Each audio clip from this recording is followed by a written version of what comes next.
you offer to the members of the House for the sitting, as well as the members of the gallery who are here and the special guests who we have invited. And Madam Speaker, although you have carried through with great efficiency the list of members who have been acknowledged, you will permit me to acknowledge the First Lady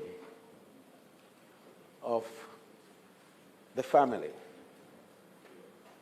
Mrs. Carol Harvey Richards, the mother of our friend.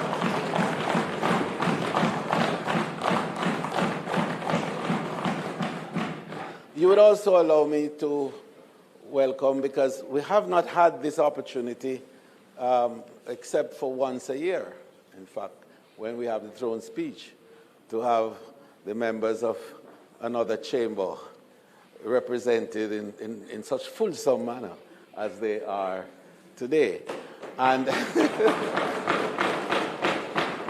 and Madam Speaker, you will allow me a personal parody in all of this to recognize two of the newest senators and ministers in the personage of Senator Ambassador, the Honorable Audrey Marks, the Minister of Efficiency, among other things.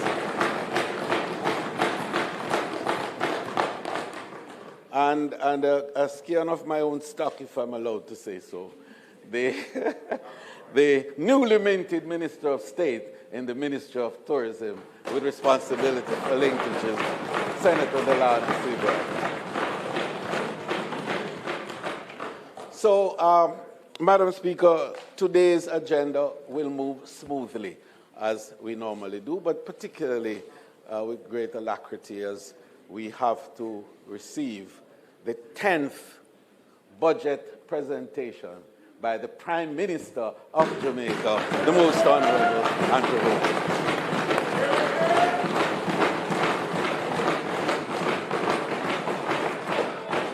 And just for the sake, Madam Speaker, of being accurate with history, I would like to indicate that this Prime Minister is the first Prime Minister on our side to have presented 10 consecutive budgets.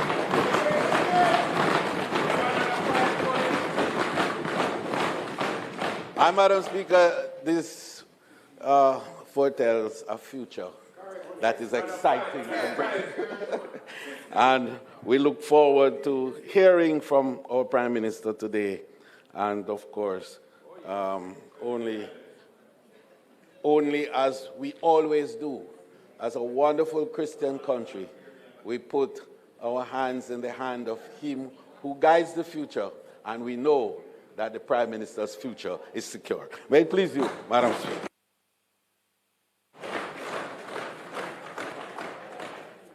Statement by ministers, announcements, bill brought from the Senate, petitions, papers, reports from committees, notices of motions given orally, questions and answers to questions, motions that may be made at the commencement of public business requiring notice, motions relating to the sitting of the House, motions for leave to introduce bills, presentation of bills without leave of the House first obtained, public business. House Leader.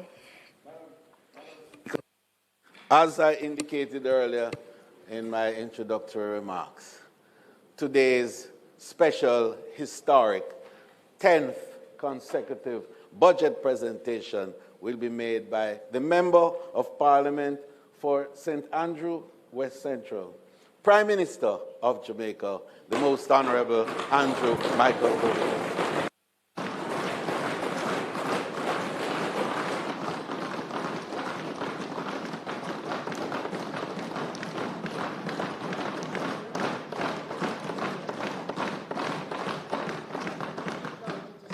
Prime Minister, would you be so kind as to turn your mic on for me? Thank you. Just one Prime Minister. Thank you. Thank you, Madam Speaker.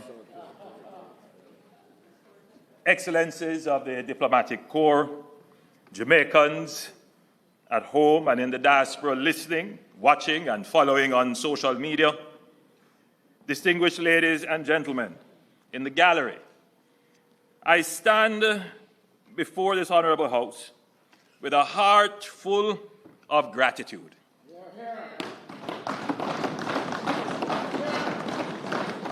First and foremost, I give thanks to the Almighty God for His grace, wisdom, and countless mercies to allow me to stand here for the 10th time to deliver my contribution to the National Budget Debate.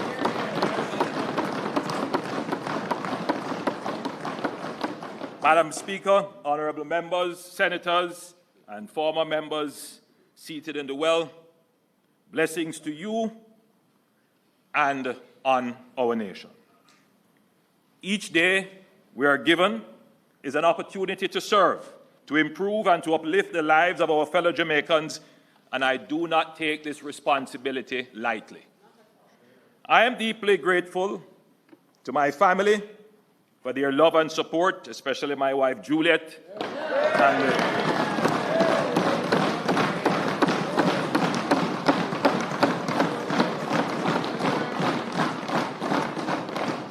and my mother, whose presence here and prayers continue to strengthen me.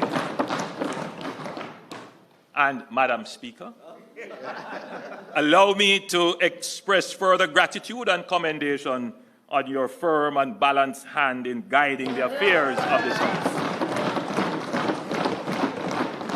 To my colleagues in Cabinet, our parliamentary team, and the dedicated members of our party, I appreciate your steadfast commitment to the people of Jamaica and to my West Central family. Thank you for allowing me the privilege of representing you. I also extend sincere appreciation to my personal staff and advisors for their tireless work and support, and I want to thank the hard-working public sector workers, permanent secretaries, and board members whose work has made the achievements of this administration possible. I especially want to acknowledge the work of the security forces who face great danger in keeping Jamaica safe. In the same breath, allow me to thank the members of my personal security detail for their dedication, vigilance, and oftentimes running that extra mile to ensure that I can safely serve the people. I also want to thank the countless industrious Jamaicans, known and unknown, who work tirelessly to keep this country moving forward. Your dedication is the backbone of our progress, and the plans I present today would not be possible without your hard work. I am especially mindful of the voices of the people, whether spoken in the community meetings, shared through letters, emails, and WhatsApp messages, or expressed on social media. I hear you. I value your concerns, your ideas, and your hopes for our nation. My government remains committed to serving you with humility and purpose. At this point, Madam Speaker, I want to reference a letter that I received from a member of the public. I can't say where I received it because whenever I go out into the public, persons literally put envelopes in your hand and they say, please read it, Mr. Prime Minister. And I always ask them, do you have your name on it? Do you have your telephone number? Well, this letter, Madam Speaker, I could barely make out what was read in it. And I had to pass it to my chief of staff and to someone else to say, please read this and give me a sense as to what the person is saying. But what the person was saying, Madam Speaker, they were relating an incident they observed with a blind man going on a bus. And an unfortunate incident where this blind man was denied access to the bus. And the person was writing to say, Prime Minister, please ensure that our disabled community is protected. It was not in the best language, and pardon me if I say that the writing was closer to hieroglyphics, but it was the thought that counted, that the person took the time to write this letter, to send it to me for my attention. And I want that person to know, wherever they are, that we read the letter and we're going to ensure that our public services pay the respect and give the access to our disabled community that they deserve.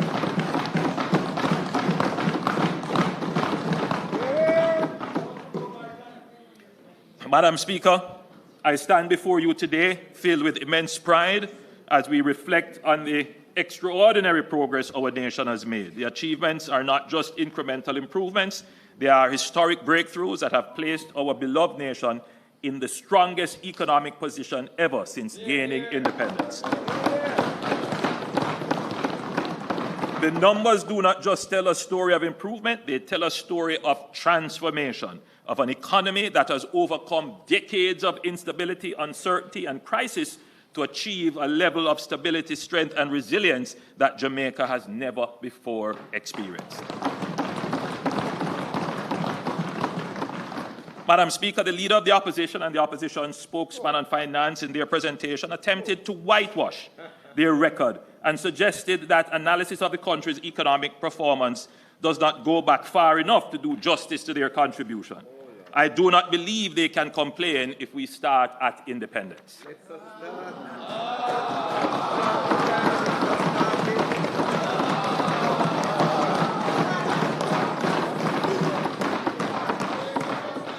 There are several generations of young people who do not know our modern economic history.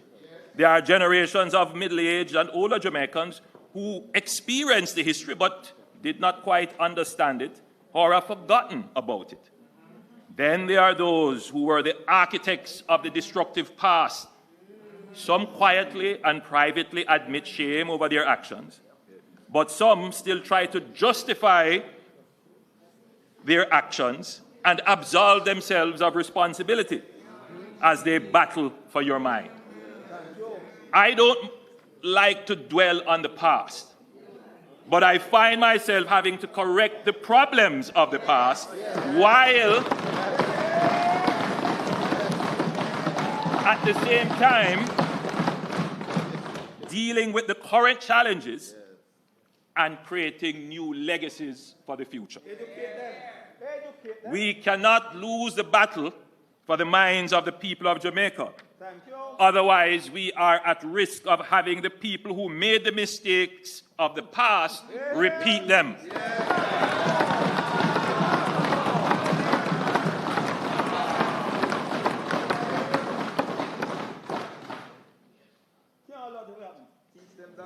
Madam Speaker, let us examine the facts. Let's start with inflation. The table now being displayed shows that the average annual inflation under my administration has been 5.5%, the lowest under any administration since 1972. This is within the inflation target of 4 to 6%, despite the effect of global inflation resulting from the post-COVID supply chain shocks and geopolitical conflicts. Without the post-COVID inflation spike, we could safely project that our average inflation rate would have trended around 4.3%.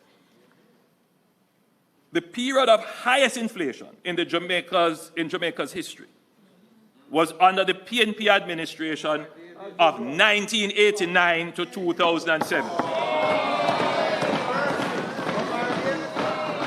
During that period, inflation averaged 18.5% per year. Listen to this, resulting in cumulative inflation of 2,249%. A better way to understand it, Madam Speaker, is that in 1980, a loaf of bread cost less than $1. In fact, it costs about 50 cents, somewhere around there. But in 2007, it cost $130.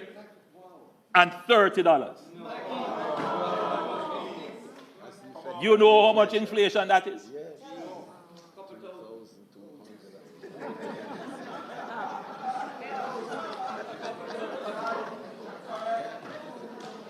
I'm afraid to say it. I'll leave it up to a smart economist, young economist, to tell us the inflation. It is embarrassing to say. Cumulative inflation in the United States during the same period, 1989 to 2007, was 71.5%, or 2.9% per year. In 1992, Jamaica's inflation rate was nearly 80%. So in 1 year, in a single year, Jamaica had more inflation than the United States had over the same 18 and a half years. Madam Speaker, it is in this period of runaway inflation under the PNP that the starting point of Jamaica's economic woes can be identified. Madam Speaker, our current annual rate of inflation is now down to 4.4%, at the lower end of the Bank of Jamaica's target range of 4 to 6%.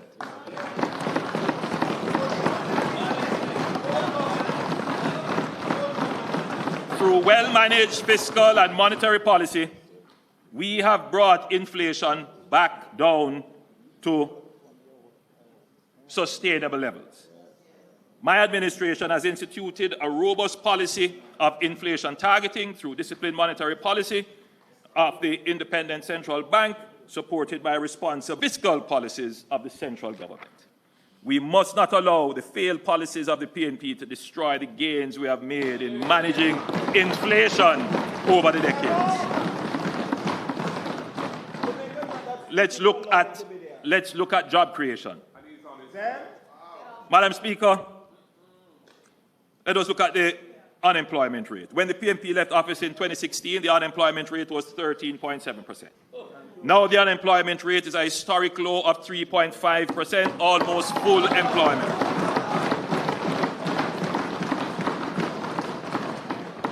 In 2016, the youth unemployment rate was an alarming 32%. Now it is down to 11%. Since 2016, we have created 253,000 new jobs. That's an average of 28,000 new jobs per year.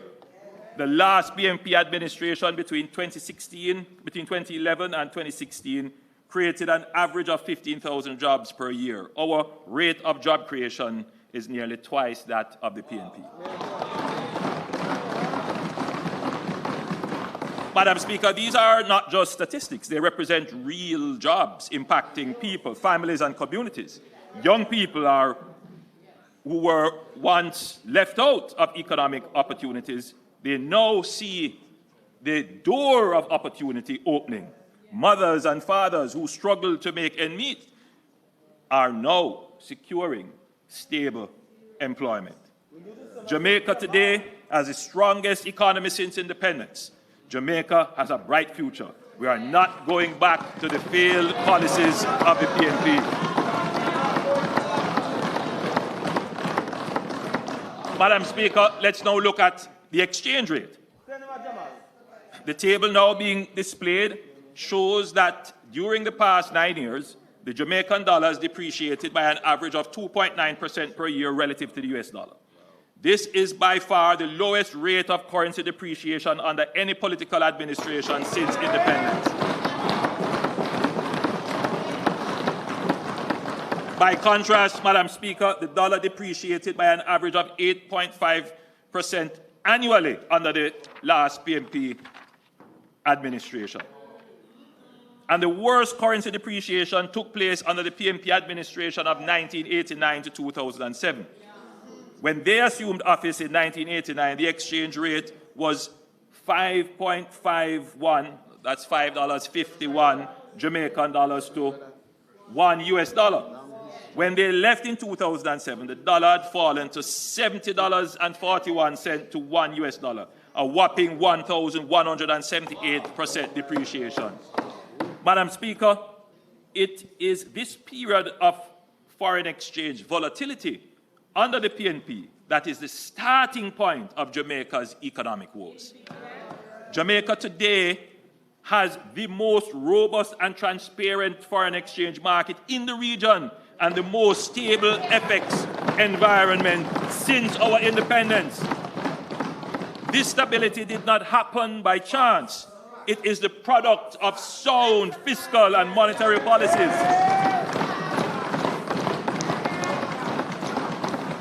Increased investor confidence and a growing economy that is attracting capital rather than creating capital flight. We must never allow the failed policies of the PNP to destroy what we have built. Madam Speaker, an important factor in achieving sustained currency stability is the country's balance of payment. The balance of payment is like the country's current account. It's our income statement with the rest of the world. It tracks the money flowing in and out of the country from trade, services, and remittances. If the money coming in from exports of goods and services and remittances exceed the money going out to pay for imports of goods and services, the current account is in surplus. That's a positive. And conversely, if the outflows exceed the inflows, the current account is in deficit. Madam Speaker, in 62 years since independence, Jamaica has recorded persistent current account deficits. There have only been 5 years in which we recorded a surplus, and that was in 1963, in 1993, and in 1995, and in that year we had a minor surplus. However, in fiscal year 2022-2023, we recorded a surplus of 1.9% of GDP, and in fiscal year 2023-2024, we recorded a surplus of 3.1% of GDP. The graph now being displayed shows the quarterly current account balances since 2012. It shows that we have recorded a surplus for 7 of the last 8 quarters under this administration. So we are well on track to achieve our 3rd consecutive year of a surplus in the current fiscal year. Jamaica today has the strongest economy since our independence. We are not going back to the failed policies of the PNP. Madam Speaker, our net international reserves now stand at a record high of $5.5 billion, representing 29 weeks of goods and service imports. This provides Jamaica with a crucial buffer against external shocks. In the past, we lived in fear of global financial crises, natural disasters, or commodity price swings that could send our economy into turmoil. Today, we stand prepared and protected with reserves that give us the confidence and security to navigate the uncertainties of the global economy. When my administration took office in 2016, the NIR was less than half what it is today. We have increased the NIR by 131%.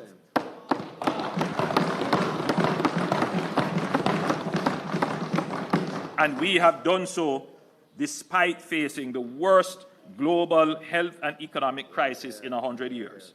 Jamaica today has the strongest economy since independence, and we will not allow the PNP to have a party with our rent money.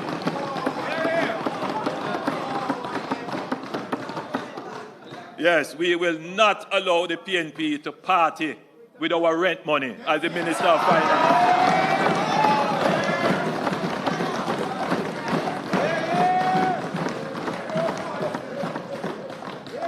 Indeed, I have never heard a Minister of Finance make a more apt characterization that the NIR is literally your rent money. And we can't allow anybody to play with that.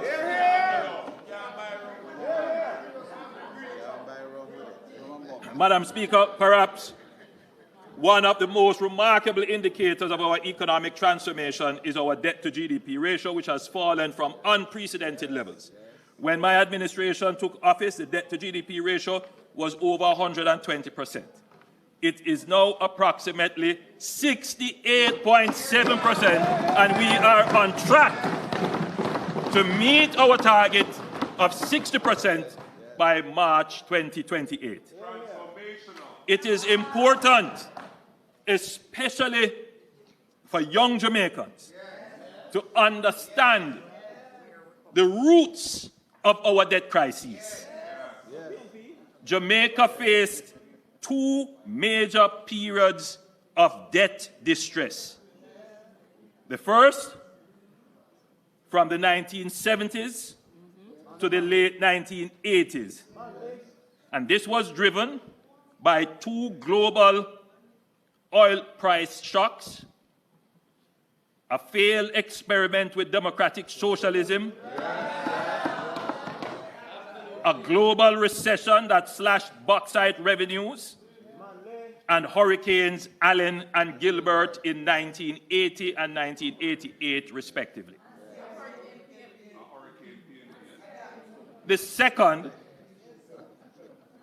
period of debt distress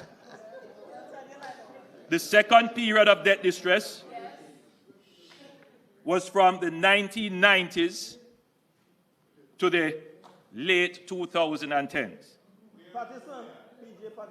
And it stemmed largely from the PMP's policy during the FinSAC era,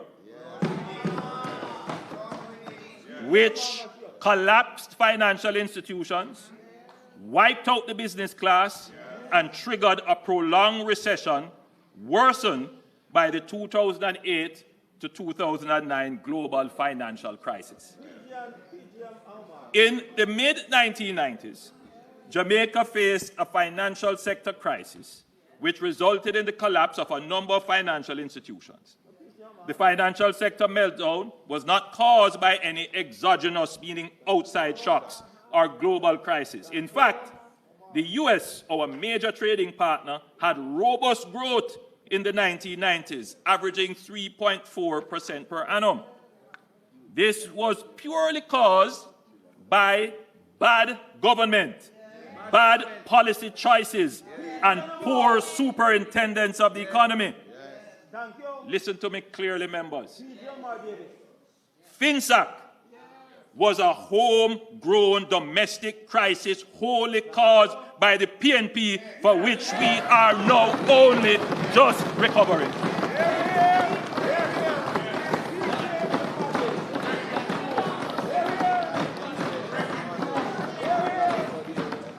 Our debt to GDP prior to the advent of the FinSAC crisis was 72%. The government at the time established FinSAC to bail out the collapsed financial institutions. This bailout cost the country 42% of GDP. In other words, 42% of what we produce in any 1 year, we had to take it to pay for FinSAC. By way of comparison, the US government's bailout intervention during the global financial crisis of 2008-2009 was only 9% of their GDP. So you see the magnitude of the scale of FinSAC relative to the size of our economy. Within 6 years after the establishment of FinSAC, our debt spiraled out of control from 72% of GDP to 130% of GDP, almost doubling. That caused interest costs alone on the debt to consume almost 70% of tax revenues. So just the cost to pay for the debt, the interest, at one point cost us 70% of all the tax revenues that we collect. If you add public sector wages to that, and other things that you have to pay for out of tax revenue, then you basically would have no money left. You would have no money left to fix roads, no money left to build schools, no money left to repair clinics, no money left to pay for water. So if you ever wondered, if you ever wondered why we have so much infrastructure that has been left unmaintained and now falling apart, if you ever wondered why things are the way they are, if you ever wondered, Madam Speaker, it's an important point that needs to be made.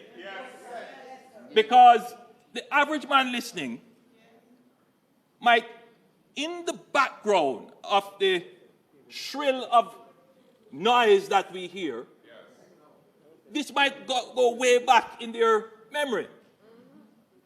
And they see a pothole emerge in a road, and they wonder, why doesn't the government fix that pothole now? But they will never stop and reflect on a very important point, Madam Speaker, that when this road was built 30 or 40 years ago, what should have happened is that there should have been a reserve maintenance programmed into the budget, matched with what they call the engineered life of the road, that as a little crack emerges, out of the revenues that you have, you go and you use some tar chemical and you seal that crack. So no pothole appears. But that road that you are looking on now, that the potholes are all emerging, they weren't maintained. And the reason why they couldn't be maintained is because we had to take almost 70% of our tax revenues to pay for the bad policy choices of the PNP during the 1990s and 50s.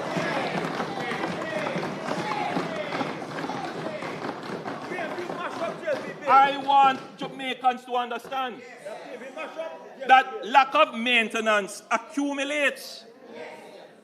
Lack of spending on infrastructure amounts to what is called disinvestment.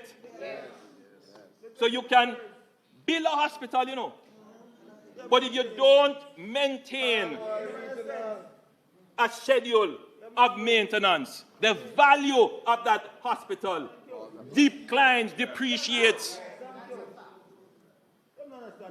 So today when you look at the hospital and say, why this government don't do something about it? Even if this government were to take all the money it has now, it couldn't today immediately halt and stop the deterioration. I think the public must understand this. Because, Madam Speaker, it is the same public that voted in the same PNP government over and over and over again. It is a point that needs to be understood, that the economic struggle that the country has had to restore its economy is so that it is able to have revenues steady and stable and predictable that it can then use to maintain and provide the things you want over a long period without making bad decisions to put those revenues in peril. If you want to know what drives me, Madam Speaker, is to make sure that we never go back.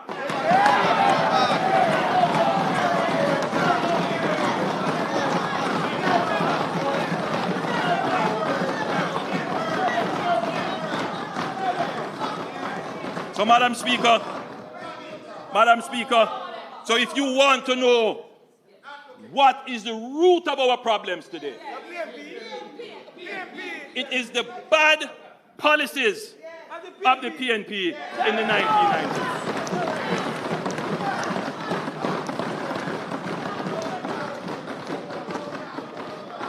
Madam Speaker, they don't like to hear this. And 90% of Jamaica may not appreciate and understand it, but we're going to bring the facts.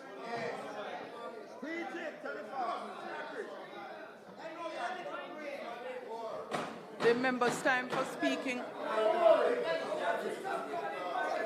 There's no. Madam Speaker. Members, the member's time for speaking. Madam Speaker, the Prime Minister's time for speaking is expired. I beg to move that his time be extended sufficiently to allow for the completion of his presentation. May it please you, Madam Speaker. Thank you, House Leader. Those in favour? Those against? The ayes have it. Prime Minister. Thank you, Madam Speaker. Thank you, members. Madam Speaker, the root cause of the crisis, the FinSAC crisis, was the premature policy decisions of the PNP to liberalize the foreign exchange market in 1991 without the necessary preconditions such as reserves in place. In other words, they went to party but didn't have any money. This triggered a rapid depreciation of the Jamaican dollar and skyrocketing prices, with inflation reaching 80% in 1991 and 40% in 1992.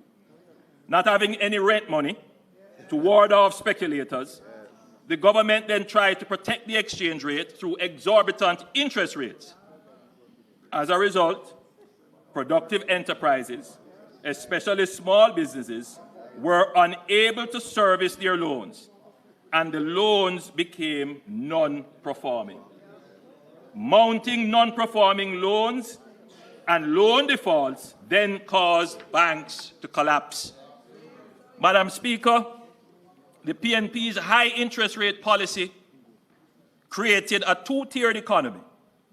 One where cash-rich speculators thrived while productive businesses drowned in insurmountable debt.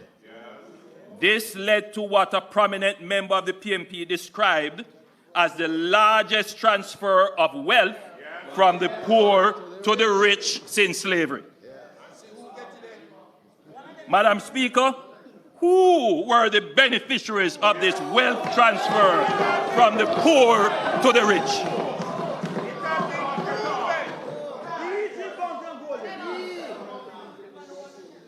Is there anyone in this House who was a part of this ill-conceived policy, whose business it was to profit from the great transfer of wealth from the poor to the rich?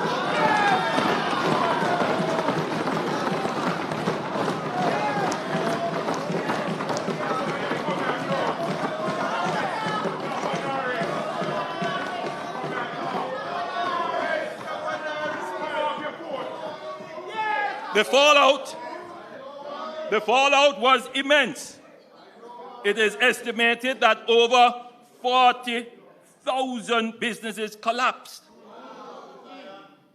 wiping out entrepreneurs and leaving thousands destitute. This decimated the manufacturing sector in Jamaica. Burdened with high-cost debt, unable to retool to keep competitive, many factories closed during this period. We recall companies like Thermoplastic, Highgate Food Products, Home Electrics, and others too numerous to name that could not survive the inhospitable climate that FinSAC created. Madam Speaker, those who formed the government that presided over this economic debacle have never apologized or even expressed any remorse. Worse, they have the audacity to lecture this administration on how to run an economy.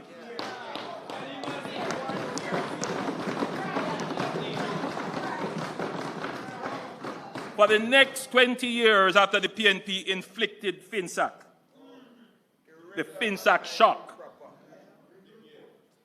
we basically just meandered along as a country with no attempt to fix the real problem. Our debt situation was already unsustainable when the global financial crisis hit in 2008-2009, and that took the country to the verge of bankruptcy. The real attempt at grappling with high debt, high interest rate, this vicious cycle created by the PNP, started with the Bruce Golding-led administration of 2007 to 2011. Indeed, we fathered the deep structural reforms needed to break the PNP-created debt crisis. The debt inherited from the PNP had reached unsustainable levels, and it was under the leadership of Bruce Golding and Audley Shaw Manayard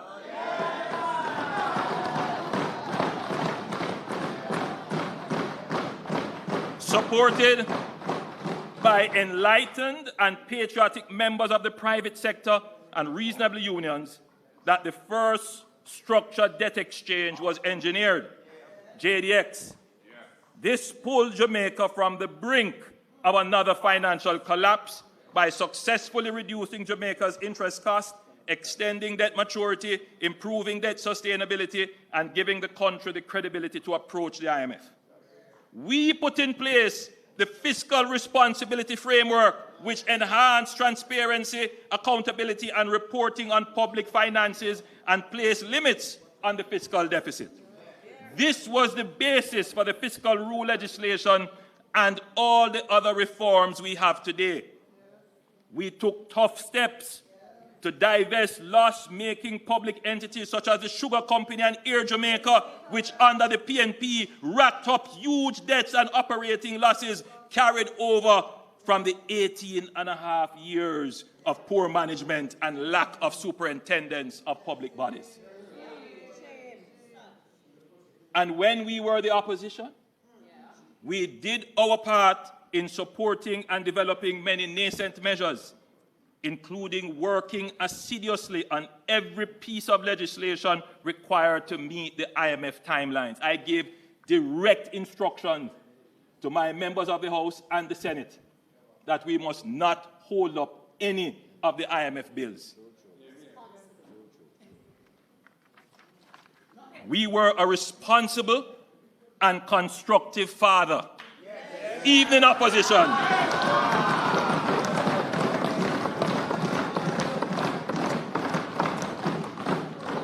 We acted in the interest of Jamaica's economic recovery. In everything we did, we chose Jamaica over narrow political partisan gain. No one on this side said that the PNP did not contribute to the national effort to restructure and reform the economy and bring down the debt. As recently as November last year, at the launch of our Next Chapter policy pivot, I said, and I quote, "Let me express my deepest gratitude to all who played a role in this transformation.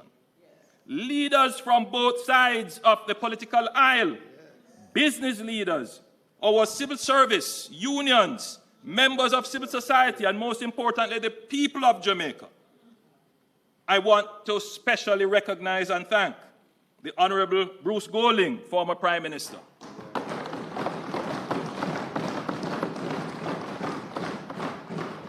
the Most Honorable Portia Simpson-Miller, former Prime Minister,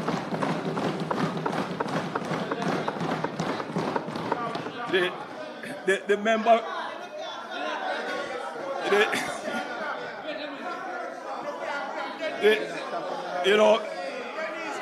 Madam Speaker. Yeah, Madam Speaker, there is a running joke between myself and the member from East Kingston and Port Royal. You know, he is her adopted first son, and I am her adopted and reclaimed second son. You remember I was disowned for a little period of time. But the member from East Kingston and Port Royal know that we made up. So it was very easy for me, with no malice or ill feeling or ill will, to acknowledge the work and contribution of the most honorable Portia Simpson Miller, the Honorable Peter Phillips, former leader of the opposition and Minister of Finance,